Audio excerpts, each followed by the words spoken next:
यो हो बहसको साथमा कामना सेवा विकास बैंक, प्रगतिको आधार कामना सेवासँगको कारोबार। शक्ति मिनरल्सको उत्पादन नेपाली किसानका लागि वरदान। शक्ति मिनरल्स प्राली विशेष औद्योगिक क्षेत्र Bhairahawa. Registration open for +2 Science Management Humanities and Law, Lumbini College. गर्वैदेखि बलियो भूगर्भ सिमेन्ट।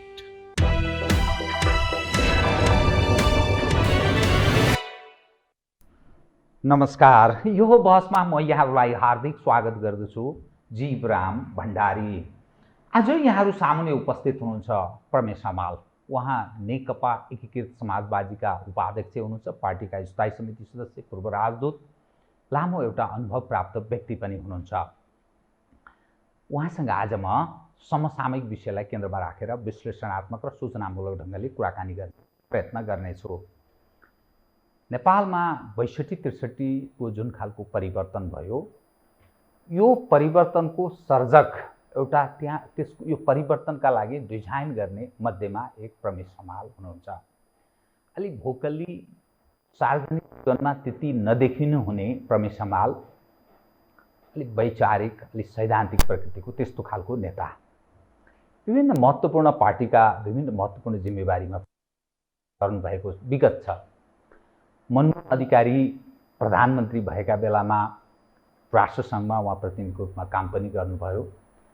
तत्पश्चात युरोपियन युनियनको राजदूतको रूपमा उहाँले जिम्मेवारी निर्वाह गर्नुभयो, ब्रसेल्समा रहेर काम गर्नुभयो र पछिल्लो समयमा विभिन्न महत्त्वपूर्ण पार्टीका अर्थात् यो परिवर्तित सन्दर्भको एउटा महत्त्वपूर्ण वाहकको रूपमा पनि काम गर्नुभयो।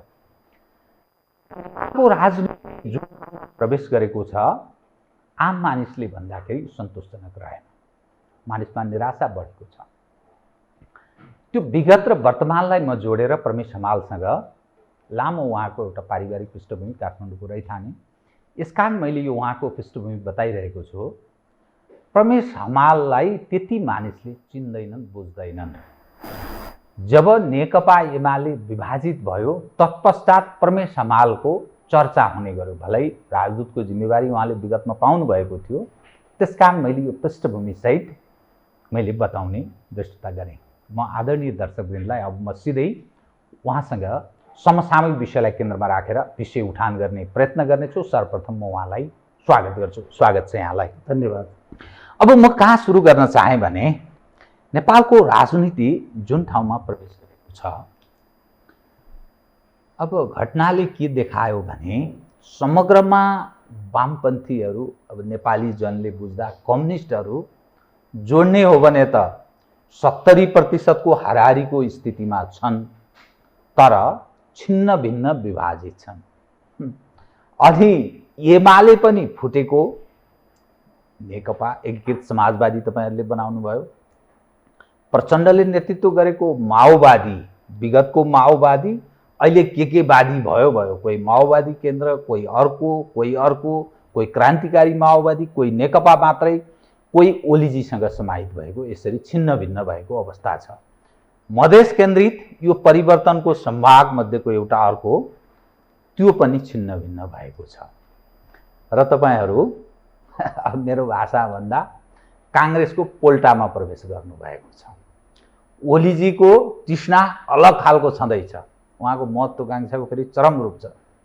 यो समग्र दृश्यले नि काङ्ग्रेस त हिजै असफल भएको, कम्युनिस्ट पनि असफल भए। मान्छेको भाषा, मानिसले बुझ्ने भाषामा भन्दा सबै एउटै खाडलमा अब पर्ने, त्यो ठ्याक्क त्यो निकटको अवस्थामा छन्। भोलि जनताले देखाइदिन्छ भन्छन्।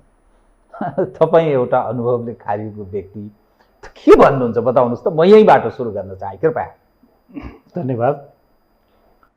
म एउटा प्रसङ्गबाट सुरु गर्छु। तपाईँले कम्युनिस्ट आन्दोलन पनि असफल भयो भन्ने खालको कुरा गर्नुभयो। सबभन्दा पहिले म यो कुरामा आफ्नो विमति राख्दै आफ्ना कुराहरू अगाडि बढाउन चाहन्छु। वास्तवमा हामी अहिले राजनीतिको चाहिँ अलिक तरल अवस्थामा प्रवेश गरेको छौँ। कसले बनाएको यो तरल? यो यसको बारेमा अलिकति थोरै भन्छु, अनि तपाईँको इन्टरभेन्सन त्यसपछि म बात गर्छु। यो तरलतामा हामी प्रवेश गऱ्यौँ। निश्चित रूपमा अघि तपाईँले भन्नुभयो कि कम्युनिस्टहरूले झन्डै झन्डै 70% भन्नुभयो। मतदाताको हिसाबले निर्वाचनमा हामी करिब 55% मतदाताको हामी मत लिएर सिटको आधारमा चाहिँ करिब 2/3 त्यो पनि खास गरिकन तात्कालीन बेलामा नेकपा एमाले र माओवादी केन्द्रबीच त्यो चुनावी तालमेल भयो। त्यही तालमेलको आधारमा हामीले प्राप्त गरेको त्यो सिट हो। पछि पार्टी एकता नेपाल कम्युनिस्ट पार्टी नेकपा बनिसकेपछि त्यसलाई 2/3 को सरकार भन्न थालियो। म अलिकति यो राजनीतिक पृष्ठभूमि तपाईँलाई बताउँ। कम्युनिस्ट हाम्रो आन्दोलन एकता र विभाजनको प्रक्रियाबाट अगाडि बढ्यो। त्यसलाई हामी विद्रोह र पुनर्गठन पनि भन्छौँ। त्यो पार्टी स्थापना भएदेखि नै 2006 सालमा कम्युनिस्ट पार्टी स्थापना भयो। त्यस पछाडि हामीभित्र बेला बेलामा राजनैतिक र वैचारिक अन्तर्विद्रोह सिर्जना भयो। तात्कालमा रहेको राजनीतिक जुन परिस्थिति छ त्यसलाई सम्बोधन गर्ने क्रममा नेतृत्वले आफ्नो वैचारिक र सैद्धान्तिक अडानको आधारमा दृष्टिकोणहरू फरक पर्न गयो। त्यसले गर्दाखेरि बेला बेलामा हामी चाहिँ त्यो अन्तर्विरोधलाई कहिले विद्रोहको रूपमा फेरि कहिले एकीकरणको प्रक्रियाको रूपमा पुनर्गठनको प्रक्रियाको अगाडि बढ्यो।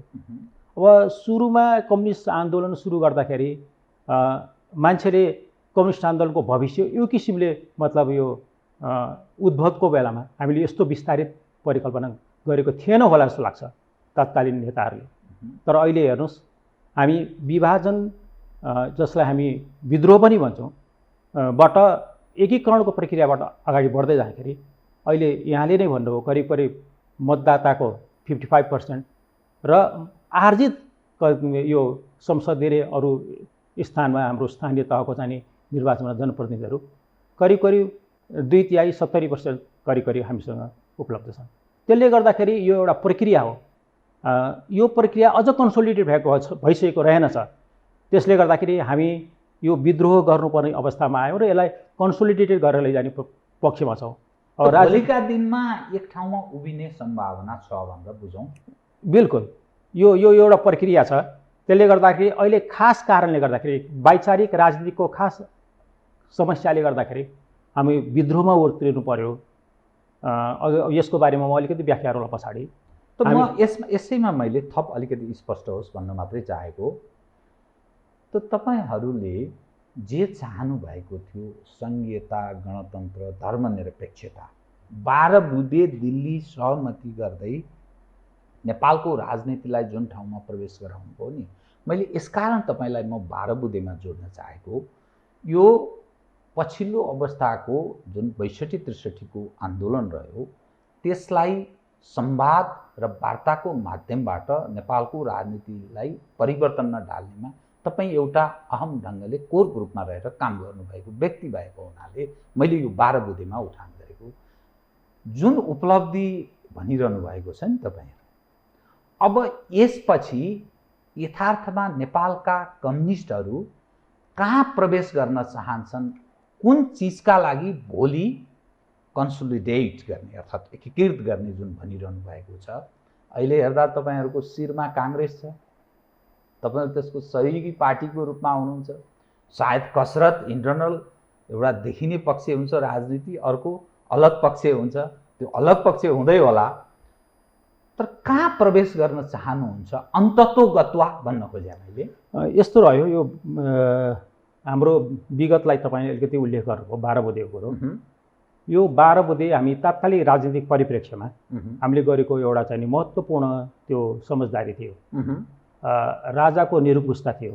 राजाको निरङ्कुशताको विरुद्धमा त्यो बेलाका वामपन्थी खास गरेर त्यो बेलाको नेकपा एमाले, माओवादी र काङ्ग्रेस र अरू पार्टीहरूको बिचमा पनि हामीले लोकतन्त्रको निमित्त, गणतन्त्रको निमित्त, सङ्घीयताको निमित्त गरेको त्यो एउटा महत्त्वपूर्ण चाहिँ त्यो चाहिँ हाम्रो समझदारी थियो, सम्झौता थियो। त्यसबेलै त्यो गणतन्त्रमा जाने भन्ने समझदारी भइसकेको थियो। करिब त्यसमा हामी समझदारीमा पुगिसकेको थियौँ करिब। अब काङ्ग्रेस पनि तयार थियो। पछिल्लो समय काङ्ग्रेस पनि तयार भइसकेको थियो। तर त्यो कसरी कार्यान्वयन हुन्छ भन्ने खालको चाहिँ हामीसँग स्पष्ट खाका तयार थिएन, तर सैद्धान्तिक रूपमा गणतन्त्रमा जाने कुरोमा त एक किसिमको सहमति नै भएर हामी अगाडि बढेको र अन्तिम रूपमा जुन किसिमको जनक्रान्तिको हामीले अभियान सुरु गऱ्यौँ, विद्रोहको जनविद्रोहको, त्यो विद्रोहको मुख्य उद्देश्य भनेको नेपालमा गणतन्त्र स्थापना गर्नु नै थियो। त यसलाई उपलब्धि मान्ने होइन? त्यो होइन, म त्यही भन्दैछु। त्यो उपलब्धिलाई हामीले कसरी रक्षा गर्ने, त्यसलाई कसरी संस्थागत गर्ने भन्ने प्रक्रियामा हाम्रो लामो समय गयो। करिब करिब 8-9 वर्ष त हामीले संविधान निर्माणको क्रममा गयौँ। संविधान निर्माण भइसकेपछि त्यो संविधान संस्थागत भइसकेपछि त्यसपछि हामी प्रोसिड्युरल कुराहरूमा, खास गरिकन कसरी सरकार चलाउने, राज्य संस्था कसरी सञ्चालन गर्ने भन्ने विषयमा त्यसपछि प्रवेश गऱ्यौँ। त्यो सँगसँगै जब हामी क्रान्ति सम्पन्न गरिसकेपछि, अब क्रान्ति हाम्रो एउटा मुख्य कार्यभार थियो। हाम्रो पार्टीले जनताको बहुदलीय जनमानस पनि स्पष्टसँग कमरेड मदन भण्डारीले प्रतिपादित गर्नुभएका विचारहरू नि त्यसको आधारमा हामीले स्पष्ट रूपमा एउटा क्रान्तिको खाका तयार गरेको थियौँ। त्यो 62-63मा आएर त्यसले एउटा क्रान्ति सम्पन्न गर्यो। त्यस पछाडि हाम्रो कार्यभार के हुनु पर्थ्यो भनेदेखि हामीले सरकार बनाउने, त्यो पनि स्थिर खालको सरकार बनाउने, एउटा मतलब इन्क्लुसिभ डेमोक्रेटिक प्याटर्नको चाहिँ हामीले कार्यविधि अपनाउने र समाजवादमा हाम्रो समाजलाई अगाडि बढाउने, सामाजिक आर्थिक रूपान्तरणको कार्यभारलाई सम्पन्न गर्ने, यो बाटोबाट जानुपर्ने थियो। त्यसमा केही हामीले वैचारिक त्रुटिहरू गऱ्यौँ, त्यसमा नीतिगत त्रुटिहरू गऱ्यौँ र कार्यक्रमिक त्रुटिहरू गऱ्यौँ। त्यो कार्यक्रमिक, नीतिगत र वैचारिक त्रुटिले गर्दाखेरि अघि नै यहाँले भन्नुभयो हामीले प्राप्त गरेको त्यत्रो ठुलो जनमतलाई हामीले त्यसले सदुपयोग गर्न सकेनौँ। यो मलाई लाग्छ हाम्रो केही यो राजनीतिको बुझाइलाई अलिकति गहिरोसँग बुझ्ने समस्या नेतृत्वमा भएको मलाई लाग्छ। त नेतृत्व असफल रह्यो भन्ने रूपमा बुझौँ? यो एक किसिमको असफलता नै हो, किनभने त्यत्रो ठुलो जनमत जसले नेतृत्व गर्न पाउनुभएको थियो, त्यो नेतृत्वलाई उपयोग गर्नु जुन किसिमले पर्थ्यो त्यो उहाँले गर्न सक्नु भएन। त्यसमा केही कमीहरू रहे। केपी ओली त्यो बेला, हजुर होइन, केपी ओली त्यति बेलाको अध्यक्ष हुनुहुन्थ्यो, प्रचण्ड पनि हुनुहुन्थ्यो। प्रचण्डजी त्यो चाहिँ कस्तो हुन्छ भने हरेक ठाउँमा एउटा मूल नेतृत्व हुन्छ र मूल नेतृत्वलाई सहयोग गर्ने अरू नेतृत्वहरू हुन्छन्। अब उहाँ केपी ओली त्यो बेलाको मूल नेतृत्वमा हुनुहुन्थ्यो, उहाँ पार्टीको अध्यक्ष हुनुहुन्थ्यो, उहाँ प्रधानमन्त्री हुनुहुन्थ्यो। त्यसले गर्दाखेरि यी सबै तमाम कुराहरूबाट मूल नेतृत्व पन्छिन सक्दैन। त्यसले गर्दाखेरि उहाँले यसको जिम्मेवारी वहन गर्नुपर्छ, उहाँले यसको चाहिँ नि सही किसिमले उहाँले आफ्नो कुराहरूको यसको प्रतिनिधित्व दिन सक्नुपर्छ। तपाईँसँग म 12 बुँदेको बारेमा फेरि विषय उठान गर्छु कि त्योभन्दा अगाडि नेतृत्व सफल र असफलको विषयमा म केन्द्रित रहेँ। त ठिक छ, हिजो ओलीजी असफल हुनुभयो, अहिले शेरबहादुरको नेतृत्वमा बनेको यो सरकार 3 महिनाको निकटको अवस्थामा छ। यसले न पूर्णता पाएको छ, न हाँसको चाल, न बकुल्लाको चाल। यो लाजमर्दो, बेइज्जत नेपाली जनताका लागि यहाँभन्दा लज्जास्पद कुनै अवस्था हुँदैन। 5 जना बोकेर उहाँ हिँड्नु भएको छ। तपाईँहरूको उपस्थिति कहिले रहने, कुन रूपमा रहने, केही ठाउँमा तपाईँहरूले हिस्सा पाउनु भएको छ। अनि समग्र जनताको समस्या छ, त्यसलाई सम्बोधन भएको छैन। अनि यो चाहिँ सफल, माधवजी सफल, शेरबहादुर सफल, अनि प्रचण्ड सफल भनेर मान्ने? जब केपी ओलीको नेतृत्व असफल भयो र विवादै छैन, उहाँ जब असफल भयो त्यसको विकल्पको खोजी गर्दाखेरि यो किसिमको विकल्प हाम्रो निमित्त आइलागेको। त्यसले गर्दाखेरि यसलाई यही सन्दर्भमा बुझ्नु जरुरी छ जस्तो लाग्छ मलाई। सबभन्दा पहिले यसको एउटा मतलब ब्याकग्राउन्ड, एउटा रियालिटीमा हेरौँ न, वस्तुगत अवस्थामा हेर्ने प्रयत्न गऱ्यौँ भने हामी यो सरकारको फर्मेसनको बारेमा हामी बुझ्न सक्छौँ। तर हामीले मलाई अलिकति भन्न दिनुहोस् न, जब चाहिँ नि यो शेरबहादुर देउवाजी प्रधानमन्त्री हुनुभयो, हाम्रो पार्टी फर्मेसन भइसकेको थिएन। हामी विद्रोहको प्रक्रियामा त थियौँ, तर त्यो फर्मेसन भइसकेको थिएन। त्यति बेला त्यहाँभित्रको संसदीय गतिविधिमा नेकपा एमाले भित्रको दलबाट फ्लोर क्रस गरेर प्रधानमन्त्री बनाउनु पर्ने स्थिति बनिरहेको थियो हाम्रो सन्दर्भमा। त्यसले गर्दाखेरि हाम्रो पार्टीको अहिले जुन किसिमको हामीले विद्रोह गऱ्यौँ, त्यो पार्टीको औचित्यसही हामीले संस्थागत एउटा मतलब यो जुन किसिमको स्ट्रक्चर छ त्यो बनाउने प्रक्रियामा हामी लागिरहेको थियौँ। त्यसैले गर्दाखेरि त्यो हाम्रो निमित्त सबभन्दा पहिलो आवश्यकताको कुरा थियो। अनि त्यसपछि मात्रै सरकारको कुराहरू हुन्थ्यो।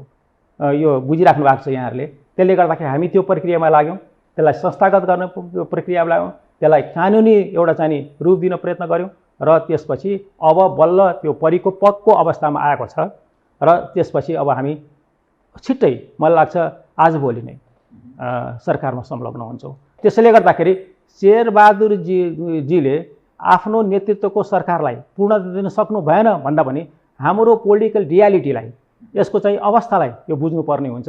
अहिले सद्भावनाको तपाईहरु किन उपस्थित किन हुन नसके? होइन, मैले भनिहालेँ नि, हामी पार्टी निर्माणको प्रक्रियामा थियौँ। पार्टी निर्माणको प्रक्रियामा थियौँ। हामीसँग त्यो किसिमको चाहिँ कानुन थिएन। त्यसले गर्दा अध्यादेश आउनु पर्यो। यो रियालिटी हो नि, यो फ्याक्ट हो नि। तपाईँ राजदूत भइसकेको व्यक्ति, यतिखेर राष्ट्रसङ्घको महासभा भइरहेको छ कि त्यहाँ संसारका नेताहरू देशको बारेमा छलफल गरिरहेका छन्। चर्चा हुन्छ, बहस हुन्छ, क्षेत्रीय मुद्दामा उठान हुन्छ। क्वाडको नेताहरूसँग नरेन्द्र मोदीजीले सारा भेटिरहेका छन्। अमेरिकी राष्ट्रपतिसँग भेटेका छन्, उसँग भेटेका छन्, अर्कोसँग साराका सारा व्यक्तिहरू त्यहाँ मुभ गरिरहेछन्। हामी दुईटा शक्तिशाली देशका बिचमा छौँ। एकातर्फ चीन छ, दक्षिणतर्फ भारत छ। मुस्किलले परराष्ट्र मन्त्री अन्तिम घडीमा पठाएको, त्यो पनि अब के भूमिका निभाउँ।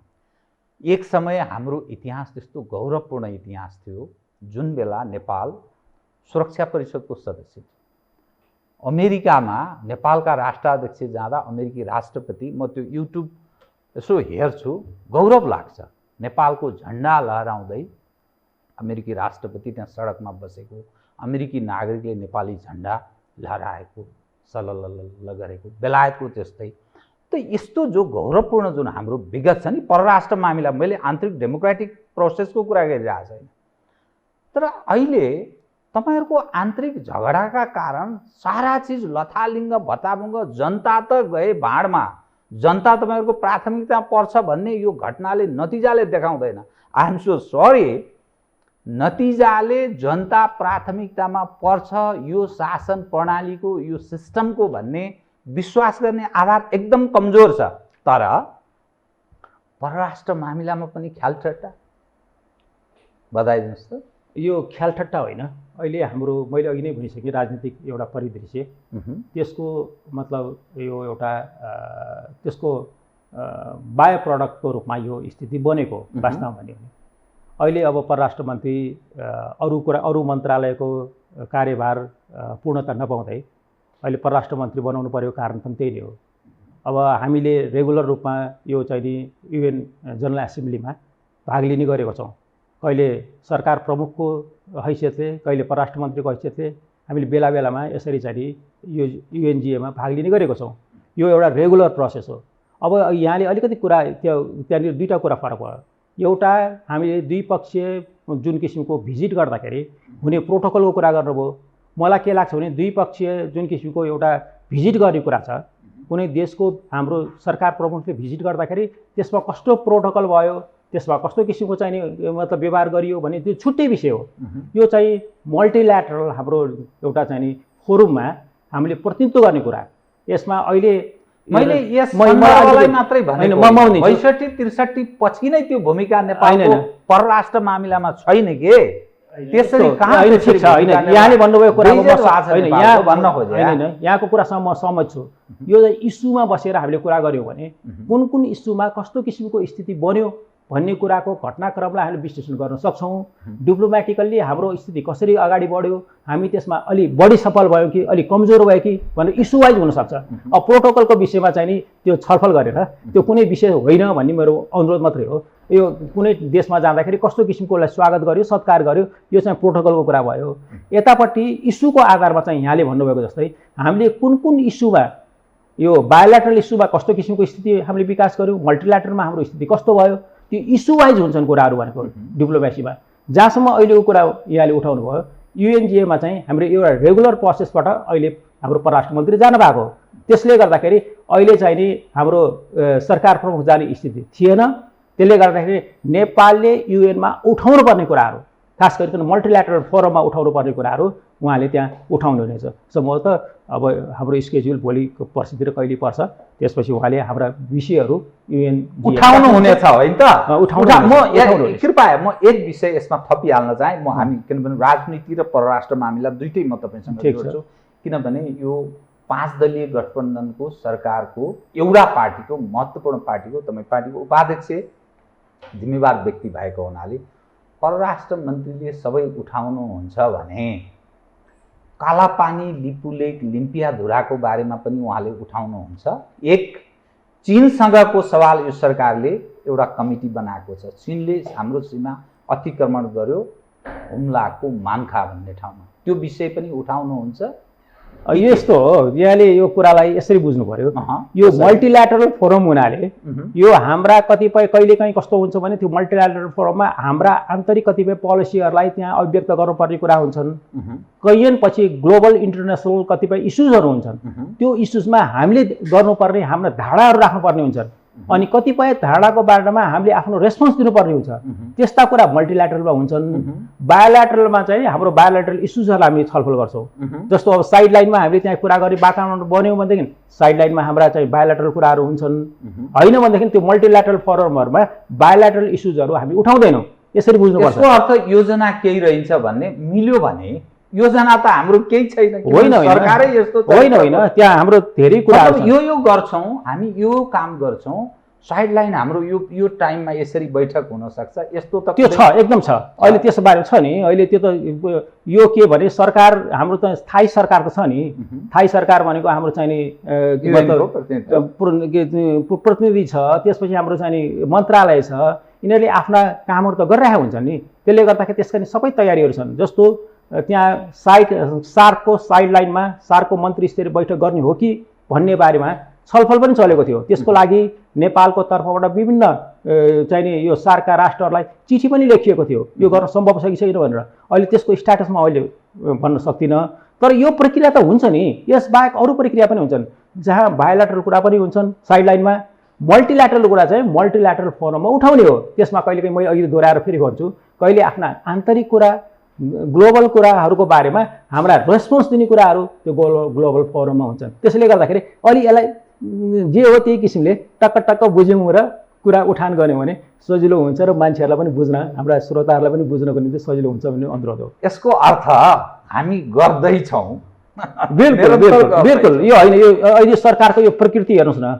यो कुनै बहुमतको सरकार होइन, मिलिजुली सरकार बनाउनु परेको छ। किन बनाएको त यस्तो मिलिजुली, यस्तो जात्रा गाई जात्रे सरकार किन बनाएको? यो अघि नै मैले भनिहालेँ नि, जुन किसिमले सरकार चलाउनु पर्ने थियो, क्रान्ति पछाडिको सरकारले जुन किसिमको डेलिभरी दिनु पर्थ्यो पिपुललाई, समाजवादप्रतिको ट्रान्सफर्मेसन जुन किसिमको अघि बढ्नुपर्ने थियो, डेमोक्रेसी हामी डेमोक्रेसी लोकतन्त्र हामीले चाहिँ नि जनतन्त्र भन्नु न होइन होइन हामी लोकतन्त्रै भन्छौँ, जे शब्द हो त्यो नै भनौँ। लोकतन्त्रलाई हामीले यत्रो चाहिँ नि सेक्रिफाइस गरेर चाहिँ इस्टाब्लिस गरेको लोकतन्त्र हो यो। त्यो लोकतन्त्रलाई संस्थागत रूपले विकास गर्ने यो लोकतन्त्र पनि हाम्रो कस्तो छ भने सङ्घीय प्रकारको छ, पार्टिसिपेटरी छ, इन्क्लुसिभ छ। त्यसले गर्दा यसको नेचर अनुसार जानु पर्दैन। डेमोक्रेसीको यस्तो सुन्दर चिज हो जहाँ अल्पमतको कदर गर्नुपर्छ। पार्टीभित्रकै मतको कदर। लोकतन्त्र भन्ने प्रजातन्त्र, लोकतन्त्र या जनतन्त्र के भन्ने के भन्न रुचाउँछौँ? अहिले लोकतन्त्र भन्न हामी रुचाउँछौँ न। त्यही शब्दलाई लोकतन्त्र पछि होइन, लोकतन्त्र नै हो यो। लोकतन्त्र नै हो, अन्तिम यही हो। लोकतन्त्र नै हो। अर्थात् तपाईँहरू तदर्थमा चल्न चाहनुहुन्छ। योभन्दा ठुलो प्रगति अरू हामी अगाडि बढ्ने ठाउँ छैन भन्ने बुझ्नुहुन्छ? होइन नि, हामीले एउटा क्रान्ति सम्पन्न गरिसकेको छौँ। अब कहाँ जाने? अब समाजवाद। संविधानले हामीलाई निर्देशित गरिसकेको छ। यो संविधानमा समेत हामीले समाजवाद उन्मुख भनेर लेखिसकेको छौँ। अब हाम्रो बाटो गन्तव्य सुस्पष्ट छ।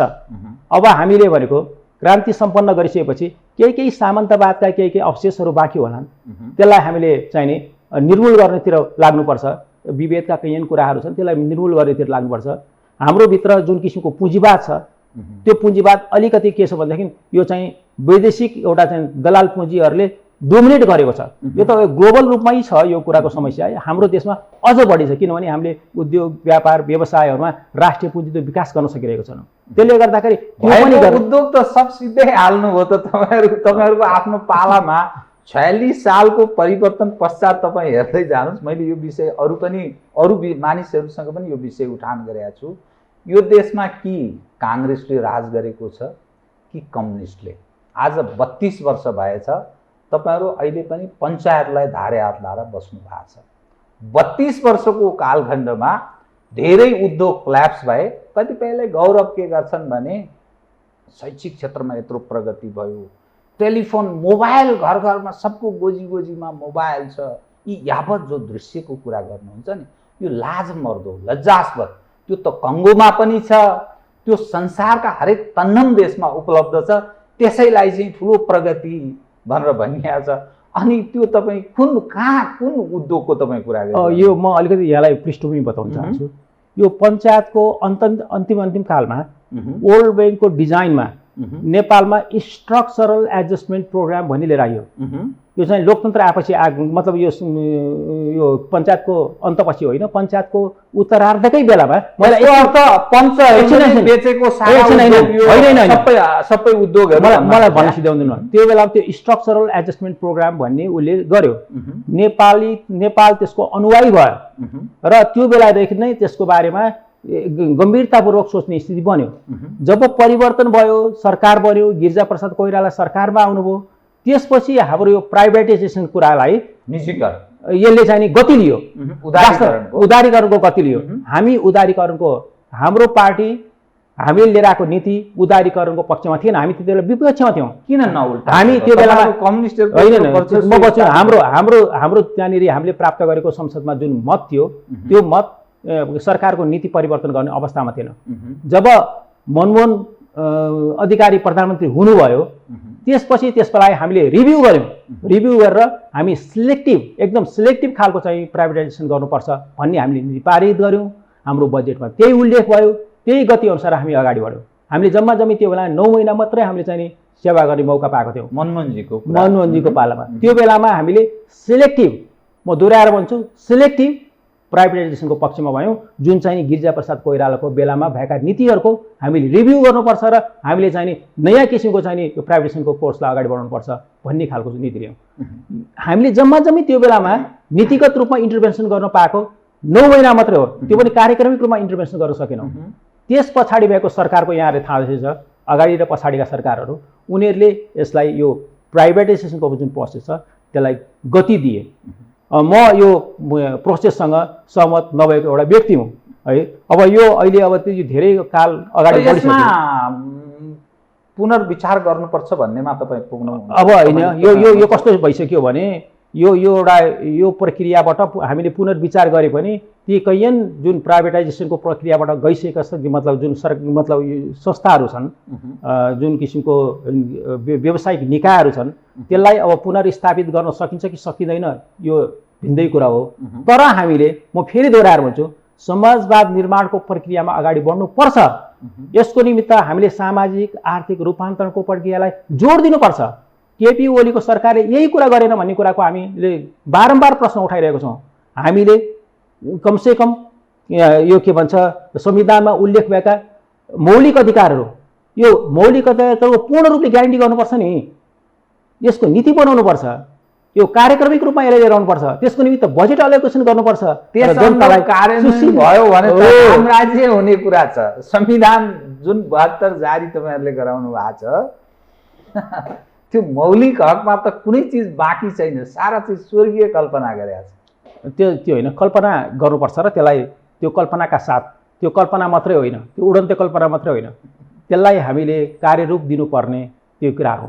र त्यस्ता हामीले जुन किसिमको यहाँ मौलिक हकको कुरा गरेको छौँ, विश्वका धेरै राष्ट्रहरूले ती कुरालाई अनिवार्य रूपमा त्यसलाई प्रयोग गरिसकेका छन्। हामी त्यो प्रक्रियामा जाँदाखेरि त्यो कुनै किसिमको अतिशयोक्ति कुरा हुँदैन। तपाईँ कम्युनिस्टहरूलाई भोलिका दिनमा प्रष्ट बहुमत भयो भने त्यो समाजवादमा प्रवेश गर्ने, त्यसलाई मूर्त रूप दिने र संविधानलाई त्यस अनुरूप कार्यान्वयन गर्ने तपाईँ कुरा गर्दै हुनुहुन्छ होइन। तर अब मान्छेले विश्वास गरेन हो। अब कम्युनिस्टहरू त देखिसकियो, काङ्ग्रेस हिजै देखियो भन्नेमा नेपाली जन पुगिसके। अनि हो त्यही कुरालाई हामीले वैचारिक रूपले प्रतिवाद गरेको। केपी ओलीको सरकार, केपी ओलीले चलाउनु भएको पार्टीको नेतृत्व, त्यहाँभित्रको स्थिति, उहाँले लिनुभएको जुन किसिमको विचारहरू छन्, ती विचारले अब चाहिँ हामी समाजवादमा रूपान्तरण हुन सक्ने स्थिति भएन है। हामी पुँजीवादको दलदलबाट माथि उक्सिन सक्ने स्थिति भएन है। उहाँले जुन किसिमको नेतृत्व गर्नुभयो, त्यसले सरकारमा नेतृत्व गर्नुभयो, त्यसले हाम्रो चाहिँ नि लोकतन्त्रको पनि चाहिँ रक्षा गर्न सकेन है। राष्ट्रियतामा पनि सङ्कट आयो है। त्यस्तै किसिमको संविधानमा पनि एकदम चाहिँ यसले संविधानको प्रक्रियालाई अगाडि बढाउने कुरामा संविधानलाई नै अवदस्त गर्ने प्रक्रियामा अगाडि बढ्यो। त्यसैले हामी सचेत हुनुपर्छ। कम्युनिस्ट आन्दोलनलाई हामीले पुनर्फेरि गठित गर्नुपर्छ भन्ने हिसाबले वैचारिक विमति, साङ्गठनिक विमति, उहाँले गर्नुभएको राज्यकै जुन किसिमको नेतृत्व छ त्यसमा विमति, यी तमाम कुरामा शैली, व्यवहार, बोली सबैमा विमति जनाएर त हामीले चाहिँ यो विद्रोह गरेको। यो विद्रोहलाई हामीले स्थापित गरेर फेरि हामीले यो क्रान्तिकारी रूपान्तरणको प्रक्रियामा जानको निमित्त कम्युनिस्टहरूको बिचमा, वामपन्थीहरूको बिचमा हामीले एकताबद्ध अथवा यो पुनर्गठनको प्रक्रियालाई, एकीकरणको प्रक्रियालाई अगाडि बढाउनुपर्छ भन्ने मान्यताका साथ हामी अहिले यो ठाउँमा आइपुग्यौँ। कम्युनिस्टहरू बिचमा कसरी गराउनुहुन्छ? तपाईँकै एमालेका पूर्व साथीहरू कोही आएनन्, माधवजी, झलनाथ खनाल, तपाईँ लगायतका केही सिनियर व्यक्तिहरू एकदम थोरै बाहेक अरू सबै ओलीजीसँगै रहे। अनि तपाईँहरू कोसँग एकता, कसरी देखिँदै तपाईँहरू फुच्चे पार्टीको रूपमा रूपान्तरित भइसक्नुभयो? भोलिका दिनमा कसरी पत्याउने, जिल्लामा कसरी साथीहरूले तपाईँहरूलाई साथ दिने? फेरि राजनीति त जो बलियो छ त्यसको पछि पावर ओरिएन्टेड सोसाइटी छ नि, भलै तपाईँहरूका साथमा सत्ता छ, भोलि केही मानिस मन्त्री पनि हुन्छन्, केही राजदूत हुन्छन्, केही मालदार मन्त्रालयमा कुरा मिलेका छैन, त्यस कारण यो मन्त्री खाइरहेको छैन भन्ने पनि सुनिन्छ। अरू ऐन कानुनका कुरा त छँदैछन्, संविधानसँग विमति राख्ने कुरा यावत पक्ष पनि भनिन्छ। कसरी तपाईँहरू चाहिँ त्यो ठुलो पार्टी हुने, कहाँबाट तपाईँहरू एकताको भोलि कम्युनिस्टहरूको भविष्यको कल्पना गरे? तपाईँले भने जस्तो यो पार्टी फुच्चे चाहिँ छैन, होइन छैन। यो सबै मतलब अहिले हामीले ओलीजीले भन्नुभयो 9% होइन, डेटाबाटै हेरौँ न, डेटाबाट हेरौँ। संसदमा 20% भन्दा बढी मतलब हाम्रो सांसदहरू छन्। त्यस्तै किसिमले पार्टी अर्गनाइजेसनको हिसाबमा भन्ने हो भने सेन्ट्रल कमिटीका करिब चाहिँ 26-27% चाहिँ त्यहाँ हाम्रो उपस्थिति छ। त्यसले गर्दाखेरि तल पनि हाम्रो स्ट्रक्चर त्यस्तो कमजोर छैन। सुदूरपश्चिमाञ्चलमा त हामी सबैले ठुलो पार्टीको रूपमा इस्टाब्लिस भइसकेको छौँ। म यो बारेमा यो अहिले कुन साइजको हाम्रो पार्टी बन्यो भन्ने कुरा भन्दा पनि पार्टी साइजको आधारमा होइन, विचारको, सबभन्दा पहिले विचारको आधारमा बन्नु पर्यो। विचार तपाईँको सही छ, त्यसले आकार गर्दै जान्छ। विचारको आधारमा सङ्गठन बन्ने, सङ्गठनको आधारमा तपाईँको नीति बन्ने, नीतिको आधारमा आन्दोलन बन्ने, आन्दोलनको आधारमा तपाईँ जनसमर्थनहरू बटुल्ने र अगाडि बढ्ने, यो प्रक्रियाबाट जानुहुन्छ नि। त्यसले गर्दाखेरि अहिले हामी के लाग्छ भनेदेखि हामी सही विचार, सही चाहिँ सिद्धान्त, सही व्यवहार, सही किसिमको चाहिँ तपाईँको बाटोबाट उभिएको छौँ। त्यसैले गर्दाखेरि तपाईँहरू के बताइदिनुहोस् त, यो अलि स्पष्ट होस् कार्यकर्ता जन र आम दर्शकका लागि पनि। केपी ओली भन्दा तपाईँको विचार के फरक? प्रचण्डजी माओवादी केन्द्र भन्दा तपाईँहरू के फरक? किन तपाईँलाई नेपाली जनले र तपाईँका कार्यकर्ताले, कम्युनिस्टप्रति आकर्षित हुने कार्यकर्ताले किन तपाईँहरूलाई साथ दिने? के फरक छ तपाईँको? के विचार भने तपाईँले बताउनुहोस् त। म अलिकति यसको बारेमा पृष्ठभूमि साथ भन्छु। सबभन्दा पहिले एकदम छोटकरी हुन्छ। सबभन्दा पहिले क्रान्तिसँग सम्बन्धित विषयमा स्पष्टता हुनु पर्यो। हामीले पुँजीवादी जनवादी क्रान्ति सम्पन्न गर्यौँ भन्ने कुरामा सबभन्दा पहिले स्पष्ट हुनु पर्यो। केपी ओलीजी र उहाँको गुट यो कुरामा सहमत हुनुहुन्न। नेकपा एमालेको नेतृत्व त्यो कुरामा सहमत छैन। जब क्रान्तिको पुँजीवादी जनवादी क्रान्ति सम्पन्न भयो, पुँजीवादी जनवादी क्रान्ति सफल गर्यो, त्यो कुरो भनेको तपाईँको क्रान्तिलाई सफलता हात लाग्यो होइन। त्यो 62-63 जनक्रान्तिले त्यही कुरा चाहिँ हामीले प्राप्त गर्यौँ, जसले सङ्घीय लोकतान्त्रिक गणतन्त्र स्थापना भयो। यसको इसेन्सलाई बुझ्नु पर्यो नि, यसको चुरोमा गएर बुझ्नु पर्यो नि। तपाईँ जब यो कुरा बुझ्ने कुरामा चाहिँ अलमल हुन्छ, त्यसपछि तपाईँको क्रान्तिबाट प्राप्त भएको सफलतालाई त्यसलाई कसरी संस्थागत गर्ने, त्यसै कसरी कार्यान्वयन गर्ने भन्ने कुरामा त अस्पष्टता भइहाल्छ नि। सबभन्दा पहिले क्रान्ति प्रति बुझाइ क्लियर हुनु पर्यो। क्रान्ति बुझाइ स्पष्ट भइसकेपछि त्यस पछाडि क्रान्ति सम्पन्न भएको बोध हुनु पर्यो। समाजको जुन किसिमको स्ट्रक्चर छ त्यसलाई चाहिँ रियलाइज गर्नु पर्यो। त्यसपछि नै तपाईँको ट्रान्सफर्मेसनको कुरा हुन्छ। त्यो कुरामा उहाँहरूभित्र ठुलो समस्या छ। उहाँहरूले यो क्रान्तिलाई कहिलेकाहीँ चाहिँ नि यो एउटा प्रोसेसको क्रान्ति सम्पन्न नभएको कुरा गर्नुहुन्छ, कहिले राजनीतिक क्रान्ति मात्रै हो भन्ने कुरा गर्नुहुन्छ। त्यसले गर्दाखेरि क्रान्तिलाई बुझ्ने कुरामा, रूपान्तरणलाई बुझ्ने कुरामा, अगाडि बढ्ने कुरामा उहाँहरूसँग हाम्रो ठुलो मतभिन्नता छ। त्यो मात्रै होइन, त्यो क्रान्तिको त कुरा एउटा भयो। क्रान्तिबाट प्राप्त गरेको संस्था पार्टीभित्र पनि पार्टी बाहिर पनि लोकतन्त्रलाई बुझ्ने कुरा, डेमोक्रेसीलाई बुझ्ने कुरामा पनि समस्या रह्यो। मैले अघि पनि भने, दोहोऱ्याएर भन्छु, उहाँभित्र लोकतन्त्रलाई बुझ्ने कुरा पनि समस्या भयो। हामीले पार्टी सेक्रेटरी इन्क्लुसिभ डेमोक्रेसीको चाहिँ मान्यताका साथ यस्तो किसिमको चाहिँ यो संस्था निर्माण गरेको। अनि यसको जुन किसिमको चाहिँ जुन संस्था जुन इसेन्समा बनेको छ तदनुरूप हामीले चाहिँ नि हाम्रो मतलब नीति, हाम्रो चाहिँ सोचाइ, हाम्रो चाहिँ नेतृत्व स्थापित गर्नुपर्ने होइन। उहाँले यसको विपरीत सर्वसत्तावादी सोच बनाउनु हो। शक्ति मभित्र केन्द्रित हुनुपर्छ भन्ने खालका सोचहरू बनाउनु हो। त्यो भएपछि स्थिति कसरी जान्छ र अगाडि? अनि त्यसले अवरुद्ध गरिहाल्यो। त्यसको विकल्पमा हामीले यस्तो किसिमको एउटा विद्रोह र यस्तो किसिमको सरकारको अहिले वास्तवमा यहाँले भन्नुभयो यो सरकार एउटा सक्षम सरकार होइन भनेर बेला बेलामा यहाँले उल्लेख गरिराख्नु भएको छ। म सक्षम सरकारको होइन, अहिले जुन किसिमको चाहिँ प्रतिगमनको चेक गर्नुपर्ने अवस्था थियो त्यो प्रतिगमनलाई चेक गर्नको निमित्त एउटा मतलब यो अपरिहार्यताले जन्माएको एउटा सरकार हो भन्छु। संसद बिउताउने कुरा, संसद बिउताउने कुरो, लोकतन्त्रलाई स्थापित गर्ने कुरो, इन्क्लुसिभ डेमोक्रेसीलाई रक्षा गर्ने कुरो, त्यति मात्र हो र यहाँ त अरू धेरै कुराहरू छन्। तपाईँहरूको नि हजुर मूल प्रतिस्पर्धा र लडाइँ जुन तपाईँ पुँजीवादको कुरा गरिरहनु भएको छ अनि समाजवादको पनि कुरा गरिरहनु भएको छ होइन, अलि कता जान खोजेको भन्ने बारेमा तपाईँ प्रष्ट हुनुहोला, तर कार्यकर्ता दुविधामा छन् यतिखेर पनि। तपाईँका पार्टीका कार्यकर्ता आम मानिसलाई चाहिँ यो आँखा नदेख्नेले हात्ती छामे जस्तो भएको छ। एउटा आउँछ एउटा व्याख्या गर्छ, अर्को आउँछ अर्को व्याख्या गर्छ। मूलत अब तपाईँहरूको लडाइँ पुँजीपति वर्ग, पुँजीवादका अनुयायीसँग छ कि कोसँग छ? त्यसको प्रतिनिधित्व कसले गर्छ नेपालको? ठिक छ, यो एकदम राम्रो प्रश्न सोध्नुभयो। हामीले अहिले सबै पुँजीपतिहरूलाई हामीले चाहिँ नि त्यसको चाहिँ नि विरोध गरिरहेको छैनौँ। हामीले हाम्रो देशमा पुँजीवादको बजारको विकासको नै पक्षमा छौँ, तर त्यहाँभित्र हुने जुन किसिमको चाहिँ तपाईँको शोषण छ, जुन किसिमको चाहिँ तपाईँको नेपाली जनताहरूमाथि गरिने जुन किसिमको चाहिँ नि एउटा भनौँ न व्यापक रूपले एउटा जुन किसिमको चाहिँ नि दमन छ, त्यो प्रक्रियाको अन्त गर्न चाहन्छौँ हामी।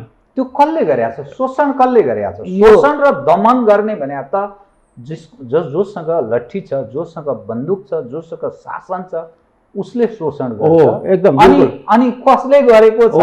अनि तपाईहरु फेरि त्यसैले गर्दाखेरि स्ट्यान्डर्ड जस्तो भयो होइन। यो हिजो यहाँका त्यस्ता किसिमका पुँजीपतिहरू जसले राज्यको शक्तिलाई दुरुपयोग गरेको थिए, अहिले त्यसैलाई चेक गरेर हामीले यो चाहिँ रूपान्तरित रूपमा यो सरकार निर्माण गर्नु परेको। मैले लाक्षणिक रूपमा भनेको कुराहरू बुझिहाल्नुहुन्छ होला। यसको बारेमा मलाई धेरै डिटेल अहिले यो तपाईँसँगको संवादमा म धेरै डिटेल जान चाहन्न। यो त्यसैले गर्दाखेरि लाक्षणिक रूपमा बुझिहाल्नु भएको छ। त्यसले गर्दाखेरि यो कुरालाई हामी नियन्त्रित गर्न चाहन्छौँ। नेपालको पुँजीलाई, नेपालको पुँजीपतिलाई निर्बाध रूपमा विकास हुने अवस्थाको सिर्जना गर्न चाहन्छौँ। एकातिर प्राइभेट सेक्टरको निर्बाध रूपमा विकास, जसलाई स्वतन्त्र रूपले कुनै किसिमको चाहिँ तपाईँको चाहिँ वैदेशिक पुँजी अथवा चाहिँ दलाल पुँजी, हामी दलाल पुँजी पनि भन्छौँ, जहाँ कमिसन तन्त्र यति हावी छ। तपाईँले बुझिराख्नु भएको छ नि, हरेक कामलाई हाम्रो चाहिँ अवरुद्ध गर्ने एउटा किसिमको। त्यसको लागि त मलजल नै सर्वाधिक जसरी काङ्ग्रेसले गर्यो, कम्युनिस्टले त्योभन्दा बढी ट्रिपल जम्प भन्छ नि, एकदम यसरी झ्वाप यसरी हान्ने हुन्छ नि, त्यो ट्रिपल जम्प त झन् कम्युनिस्टहरूले नै गर्यो मलजल गर्ने काम। त्यो कमिसन तन्त्र यी सारा चिजको भनेर भन्छ नि, त्यो कुरालाई मैले पनि महसुस गरेको छु। अब मान्छेहरूले भन्छन् त्यसको हामीले तथ्यगत विश्लेषण गर्नु पर्यो होइन। जहाँ जसले जुन कमी गर्यो त्यो कमी गरेको कुरालाई त रियलाइज गर्नु पर्यो नि। त्यसैले त यो रियलाइजेसन हुन सक्यो भनेदेखि हामी त्यसको चाहिँ नि मतलब समस्या समाधान गर्ने उपायहरू पनि निकाल्न सक्छौँ। हामीले समीक्षा गर्नुपर्छ, आत्मसमीक्षा गर्नुपर्छ। हामीले सरकार चलाउँदाखेरि हामीले गरेका गल्तीहरूको बारेमा सफलताको पनि समीक्षा हुनुपर्छ, कमी कमजोरीको पनि समीक्षा हुनुपर्छ। सफलतालाई अझ बढी अगाडि लैजानको निमित्त कमजोरीलाई हटाउनको निमित्त हामीले समीक्षा गर्नैपर्छ। त्यसले गर्दाखेरि के कस्ता कुराहरू भए हाम्रो के छ नेतृत्वमा नेकपा एमालेको नेतृत्वमा सरकार बनाउँदाखेरि हाम्रो भन्न आउँछ कहिलेकाहीँ नेकपा एमालेको नेतृत्वमा हुँदाखेरि राम्रा केही कामहरू भएका छन्। राम्रा कामलाई हामीले चाहिँ त्यसको चाहिँ नि मतलब नजरअन्दाज गर्ने होइन, अहिलेको सरकारले पनि क्यारी अन गर्नुपर्छ।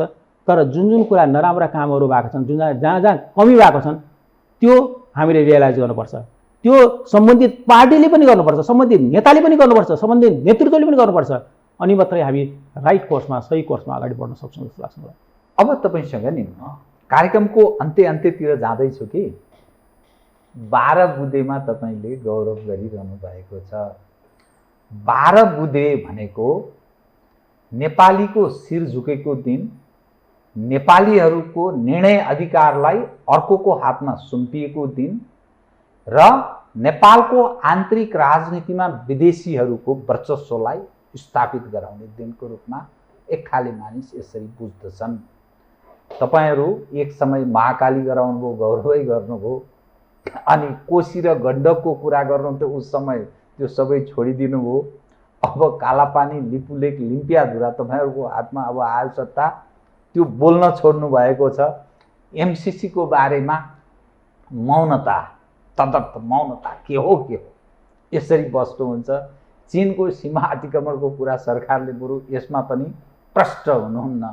अब यो यस्तो किम कर्तव्य विमूढ भन्छ नि, यस्तो पाराले राजनीति चल्ने, देश हाँक्ने, यो अलि हास्यास्पद जस्तो हुँदैन यो सबै दृष्टिकोण विगत सम्झाउँदा? ठिक छ, तपाईँले यो कुराहरू भन्नुभयो, तर केही कुराहरू म स्पष्ट बनाउन चाहन्छु। 12 बुँदे यो हाम्रो आन्तरिक रूपमा हाम्रा ठाउँ हामीले कुन चोइस गऱ्यौँ भन्ने कुराको त्यति बेलाको तात्कालिक आवश्यकताले छुट्टै कुरा हो। तर 12 बुँदे गरेको त्यो हाम्रै प्रयत्नमा राजतन्त्र विरोधी शक्तिहरूको बिचमा, त्यो बेला माओवादी सशस्त्र विद्रोहकै क्रममा थियो होइन, उसलाई पनि पिस प्रोसेसमा ल्याउनु पर्ने थियो।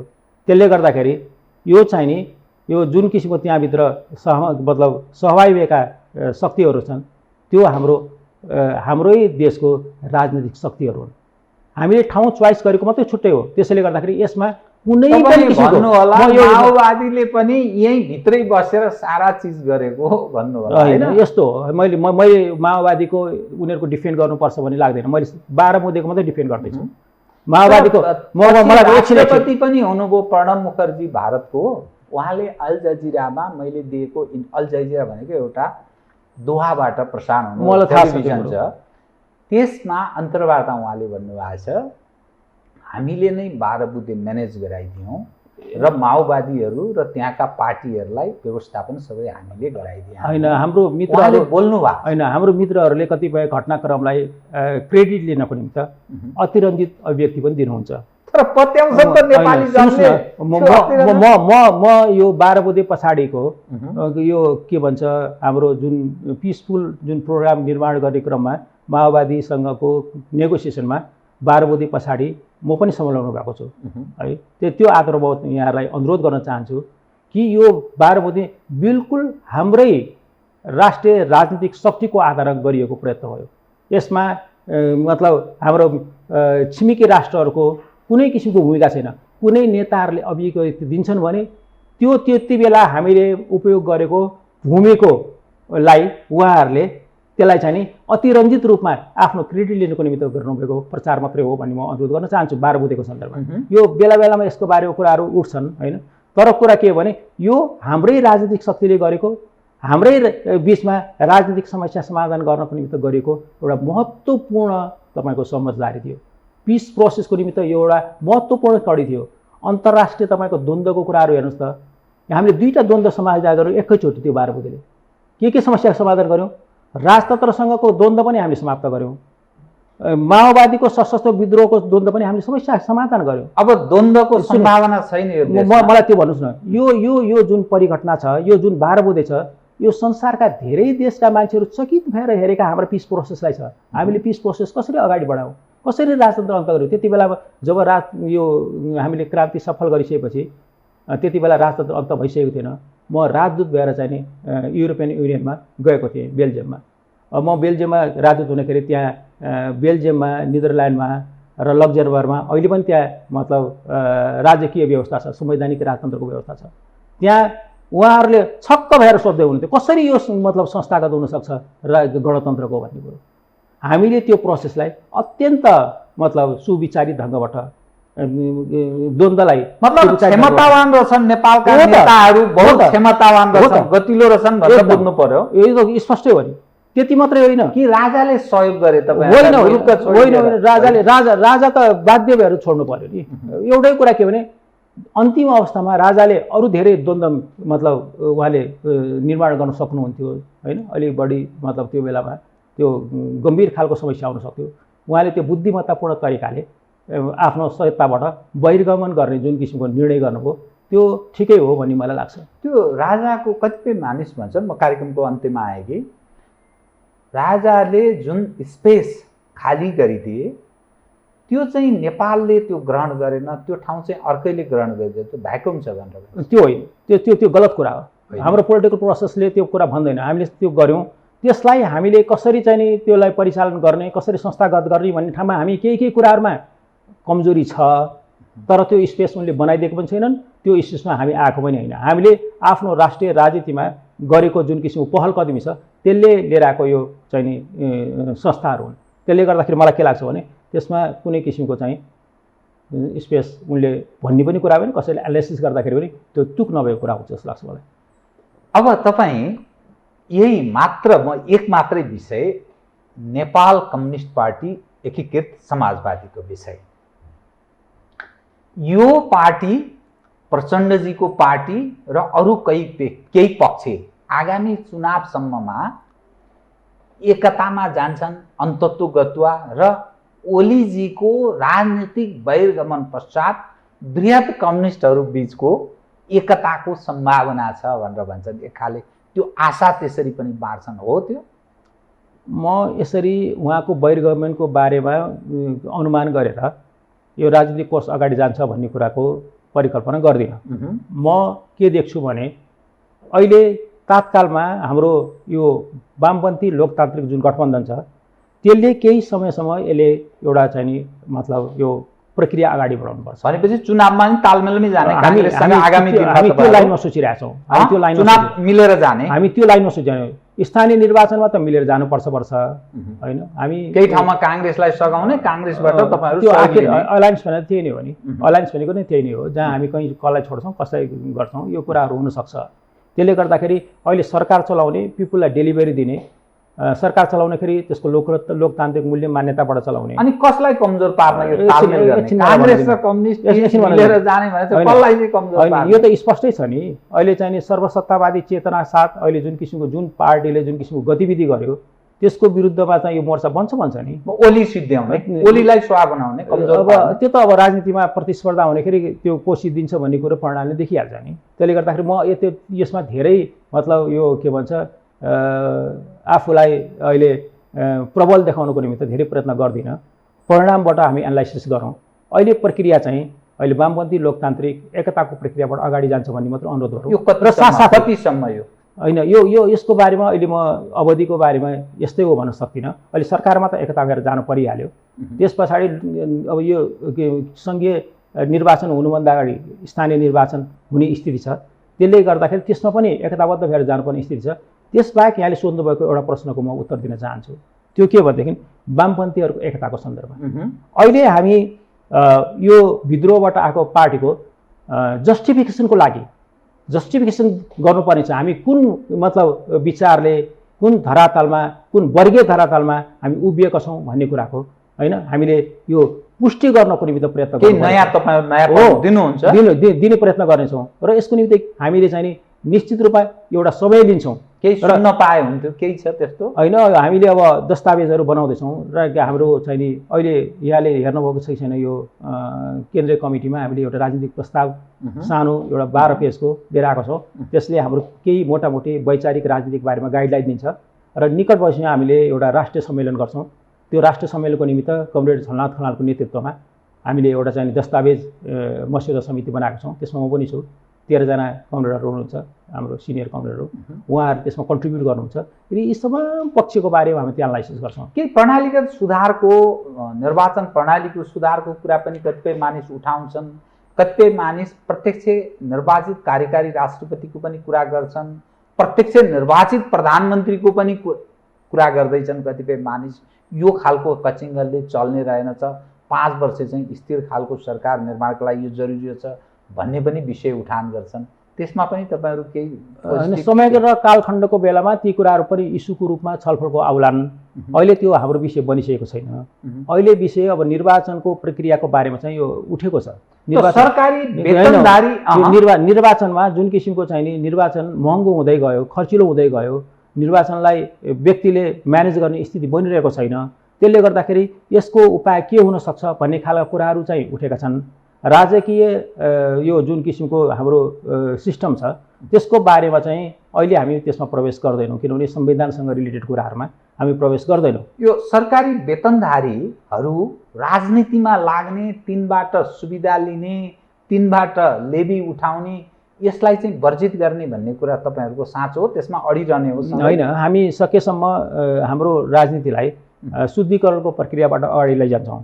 अब राजनीतिक नियुक्ति हुँदै हुँदैनन् भने राजनीतिक नियुक्ति त हुन्छन् नै। राजनीतिक नियुक्तिलाई हामीले विभिन्न किसिमले हाम्रो पार्टीको मतलब कार्यकर्तालाई उनीहरूलाई राजनीतिक नियुक्तिमा जाँदाखेरि हामीले पहिलेदेखि नै एउटा प्र्याक्टिस के हो भनेदेखि उनीहरूसँग हामी लेबी उनीहरूले भोलिन्टरीले तिर्छन् है, कसैले तिरेको छन् कसैले तिरेको छन्, यो भोलिन्टरीले तिर्ने कुरा हो।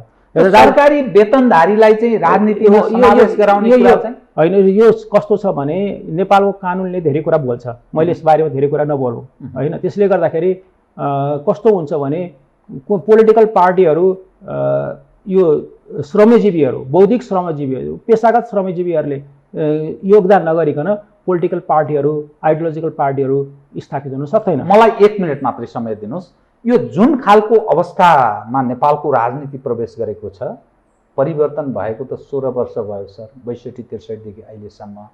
46 देखिको हेर्ने हो भने त 32 वर्ष भयो। मानिसमा निराशा हात लागेको छ।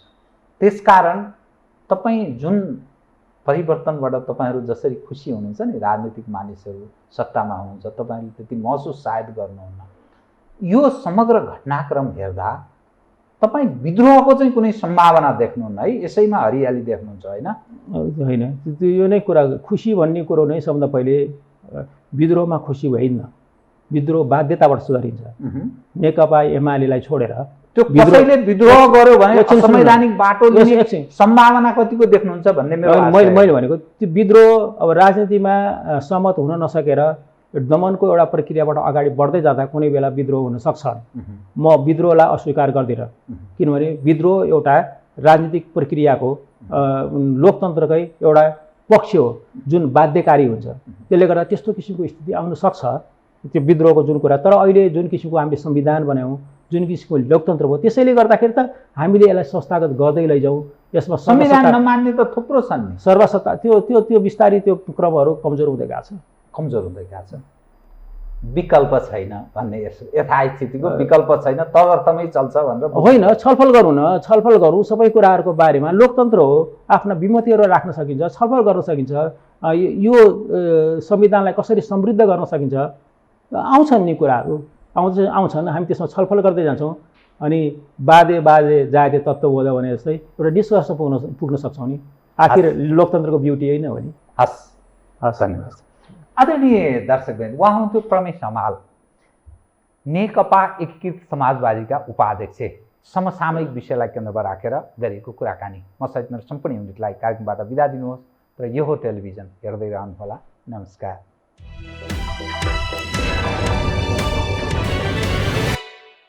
यो हो बहसको साथमा कामना सेवा विकास बैंक, प्रगतिको आधार कामना सेवासँगको कारोबार। शक्ति मिनरल्सको उत्पादन नेपाली किसानका लागि वरदान। शक्ति मिनरल्स प्राली विशेष औद्योगिक क्षेत्र भैरहवा।